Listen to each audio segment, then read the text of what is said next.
looking at the Vijnanamaya Kosha. The Vijnanamaya Kosha is the wisdom body, or the intuition body is a nice way to phrase it.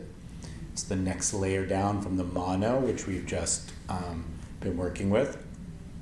And the mano, right, is the conscious thinking. So another way to think about the Vijnanamaya Kosha is that it's the unconscious mind.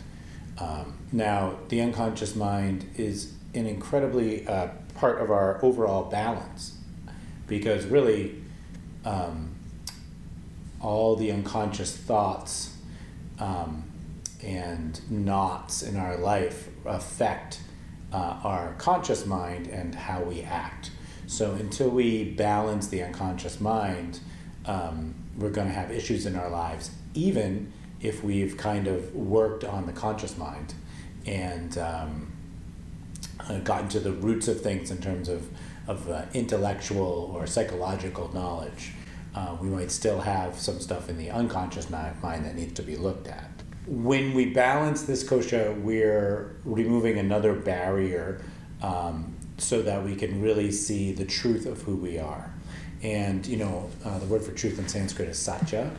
It's an interesting word because it really means the truth as in the eternal, unchanging truth. So there are many relative truths, but as we start to deeply balance this kosha, we're able to receive information that is more of a permanent nature in terms of truth.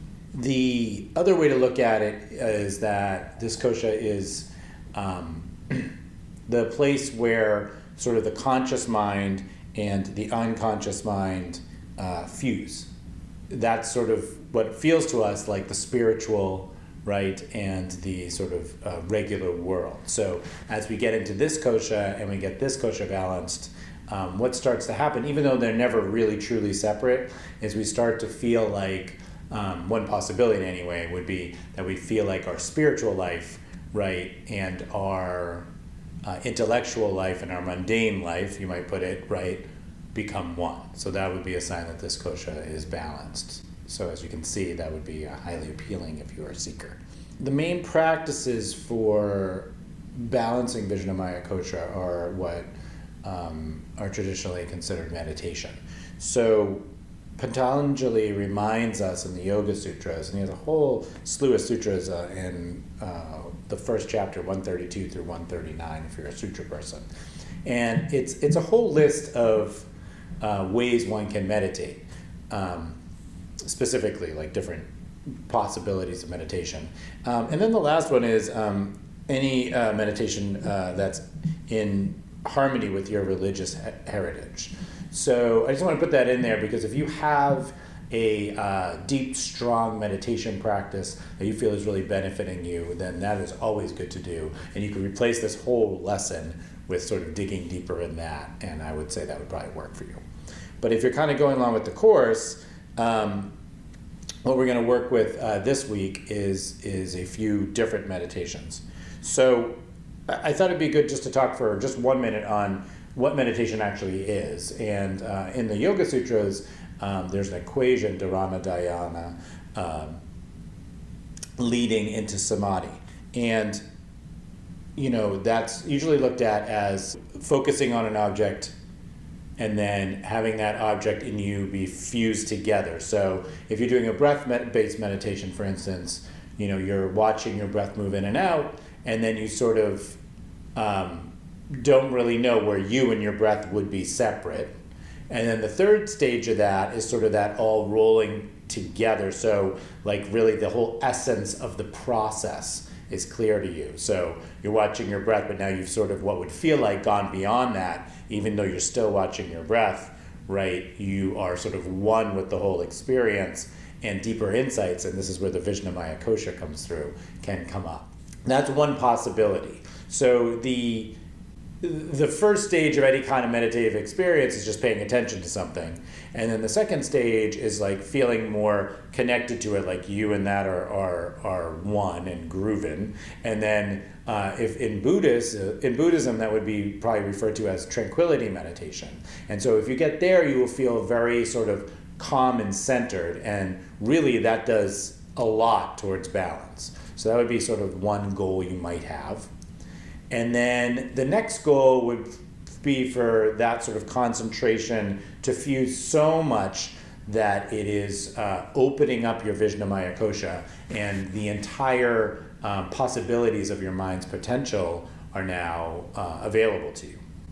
And if that's happening, it's called samyama, which is sort of like all these things working together. And then the final possibility, I mean, there are many possibilities, but the final general possibility is something called samadhi in yoga. And samadhi is really a gift, and you could think of it as a gift given to you by nature or God or your true self, however you want to look at that. And that's an experience where you go beyond all of this, and you get a big shift in perception. So when you look at the Vijnanamaya Kosha, a samadhi experience would sort of permanently give you like an opening into your Vijnanamaya Kosha. So it wouldn't be an opening that would give you access to the entire thing at all times. It's more just like another little creak opening of the door, is the way I'd look at it. And as you have more and more of those experiences, you get more and more access. So, you could look at all this as like a linear path, like I just showed it to you. But just like the other koshas, I think it's more useful to think about as balance. So we're doing practices that are meditational, and as this kosha gets balanced, we are more likely to have that samyama experience, to have access to that kosha, and maybe, if we're lucky, samadhi kinds of experiences that you can't produce yourself. They just come to you. So that's just a little sort of inspiration of like why one might want to meditate and why one might want to be balancing this kosha. And I hope you can see that without balancing this kosha, what you might experience is your physical body's okay, you got your breath moving, you've done some stuff to like sort of get that conscious mind together, but then there's these like recurring patterns, and no matter what you do, they just keep happening. They just keep happening, or you don't have access to certain like information about yourself. You're not playing the game of life, right, with full information. So as we balance this kosha, right, and it opens it up to us, and now we are able to receive all the information we need, not just the information from the body, breath, and mind. So we're going to look at a few different meditations this week, and I just wanted to kind of go over what it might be like for going back to our doshic model, like Vata, Pitta, and kapha, what it might be like to be unbalanced in each. So with Vata, you might be able to hear your intuition, and you know what to do, but you get distracted, or you have a lot of difficulty making a plan, right, to figure out what to do. And the other way you could be experiencing a Vata imbalance is that you hear the voices from your Vijnanamaya Kosha, right? But the voices kind of all seem equal. Like you're getting information, but you're not really able to suss through it because you're a little imbalanced and it's not coming clearly. So that's what a Vata imbalance would look like. And that, in the end, creates anxiety and or confusion. And then we have a Pitta version of events, which is maybe you're kind of obsessed with a particular line of reasoning. You're unable to stop and widen your perspective. So even though the mind's working really well, you can't widen it. And what you really need is to soften and hear your inner voice, right? That inner voice is your Vijnanamaya Kosha, but you're not able to, right? And that makes it so maybe you can't like enjoy your life as much as you'd like to, right? Because you're not able to sort of play and work off that inner voice. You sort of keep going down a path that's not informed by that. So that's what Pitta would look like versus Vata. And then finally, kapha. If you're really kapha imbalanced in your Vijnanamaya Kosha, right, you can't hear your inner voice at all. And you're guided by past events, and you're not getting like present intuitive information. You might be getting it from the past. When you're like this, it's like really hard to like be yourself, right? Because you're not getting proper information, and deep down you know it. So often, you know, I think of it sometimes if you have this experience where you're in public and you sort of the way you present yourself in public is very different than your private life. That would indicate like a kapha imbalance.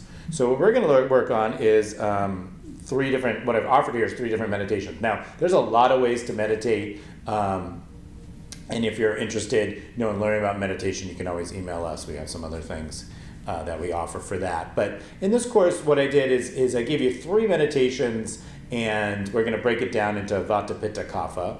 And your goal, just like with the pranayamas, is to play with them a little bit. You could just say, wow, I'm really kapha imbalanced, I'm just going to do that kapha meditation. That would be fine if you've really honed into it. If you're not sure, what I suggest is you try each one and then sort of decide which one seems most beneficial to you and just stick with that. So that's sort of the homework, right? Try each one and then stick with one and work with that for a while. And before we get to the meditations themselves, the final thing I wanted to say was that asana and then pranayama is a great prep. It's the sort of yogic superpower, a great prep for meditation. So you could do these separately, just like the pranayama. You could do them together. You could do asana, pranayama, and then meditation. You could also do pranayama and then meditation. But I would definitely suggest getting some pre-practice in, just to try it, because you might find that meditating is way easier when you do that. And that might be in real time, but that might also be, if you practice asana in the morning and some breathing practices at work, and then you meditate when you get home, that might work for you too. And I'm going to pre-answer a question I know somebody's going to have, which is well, can't I just do Yoga Nidra instead? And the answer is yes, you can. It is not as balancing to the Vijnanamaya Kosha. Yoga Nidra, the one I presented, is kind of like a shotgun approach to all the koshas, so it will help. So if these don't suit you, just do the Yoga Nidra. So the first one is a breath meditation. And many traditions use breath-based meditations. And basically, it's a vehicle to move your attention from outside, because the breath is coming from the outside in. And it's a metaphor and also a physical vehicle to move your attention inward. The goal is actually to observe your breath moving in and out on its own. So as you do the meditation, the idea is not to take deeper breaths. You might start that way, but you don't have to stay that way the whole time. So that's something novices, sometimes people do. Now, this breath is for Vata and Pitta imbalances. So if you're feeling like Vata or Pitta is the main issue for you, then you're going to try this breath meditation and see how it goes. So I would suggest that. I think it's a very simple meditation. That's its power. It also doesn't have any dogma attached to it. There's no Sanskrit words. There's no thought of God. There's no, it's just straight up watching yourself. So if that appeals to you, then I go in this direction. And again, that's for Vata and Pitta. The next breath that's a possibility is a meditation on our thoughts. And so for most of us, thoughts just seem like an integrated part of our existence. And unexamined, it would seem that our thoughts direct our actions. But really, if we sit and observe our thoughts, we start to notice how random and how many of them there really are. And we're actually just sort of picking and choosing the thoughts we use to take action with. So if you just leave them alone, you notice your thoughts arising and falling on their own. So this meditation, right, has us doing that. So it's different than the breath, because we're not following the breath, we're following mental patterns, which is the thoughts. This meditation is really best for Vata imbalances again, the rising and falling of thoughts, so you get used to that without sort of reacting and being distracted to them. It also really helps kapha, because kapha, even though it seems like everything's stagnated, often there's just like a plethora of thoughts. So this meditation, the watching of the thoughts, is for Vata and kapha. So the watching of the breath, right, was for Vata and Pitta, and this one is for Vata and kapha. And then we have the final one, which is Japa, which is for Pitta and kapha. So this is the only one that's not quite as good for Vata imbalance, which we all have. So sometimes you need to combine things. So just a few words. I mean, I could say a real lot about Japa, and in the live sessions I will say more. But what I offered here is 108 Om Namah Shivayas. Now, for those of you who are kind of used to this kind of thing, you're like, that's great. I am Shiva. I am that which is always the same, and which is the deepest part of all of ourselves. That's kind of what it means. And 108 is a spiritually significant number, and that's why that's there.